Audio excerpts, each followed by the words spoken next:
आज मैं आपके सामने एक नई कहानी के साथ प्रस्तुत हूँ। कहानी का नाम है अपनी क्षमता पहचानो।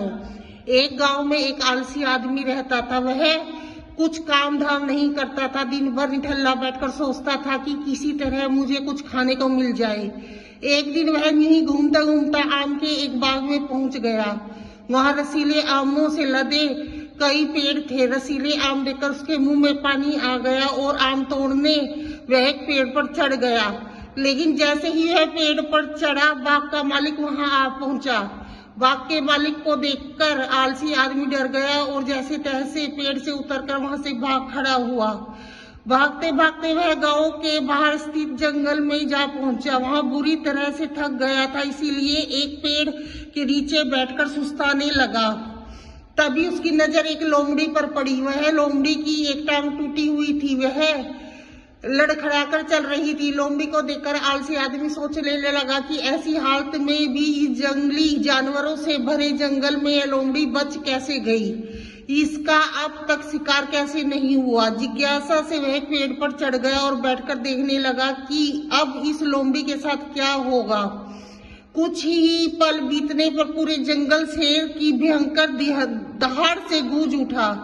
उसे सुनकर सारे जानवर डरकर भागने लगे, लेकिन लोमड़ी अभी टूटी टांग के साथ भाग नहीं सकी। वह वहीं खड़ी रही। शेर लोमड़ी के पास आने लगा। आलसी आदमी ने सोचा कि अब शेर लोमड़ी को मारकर खा जाएगा। शेर लोमड़ी के पास आया। उसने मुंह में मांस का एक टुकड़ा था।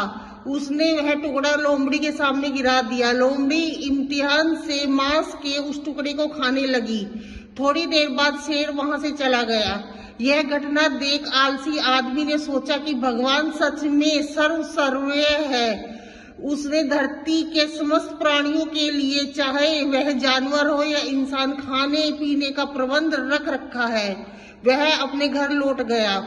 यहाँ आकर वह 2-3 दिन तक बिस्तर पर लेटकर प्रतीक्षा करने लगा। जैसे भगवान ने शेर के द्वारा लोमड़ी के लिए भोजन भेजा था, वैसे ही उसके लिए भी कोई ना कोई खाने पीने का सामान ले आएगा। लेकिन ऐसा कुछ नहीं हुआ। भूख से उसकी हालत खराब होने लगी। अंतकार उसे घर से बाहर निकलना ही पड़ा। घर के बाहर उसे एक पेड़ के नीचे बैठे बहुत बाबा दिखाई पड़े। वह बाबा के पास गया और जंगल का सारा वृत्तांत सुनाते हुए बोला, बाबा जी, भगवान मेरे साथ ऐसा क्यों कर रहे हैं? उसके पास जानवरों के लिए भोजन का प्रबंध है, लेकिन इंसानों के लिए नहीं। बाबा ने उत्तर दिया, बेटा, ऐसी बात नहीं है। भगवान के पास सारे प्रबंध है, दूसरों की तरह तुम्हारे लिए भी। लेकिन बात यह है कि तुम्हें लोमड़ी नहीं शेर बनना चाहिए।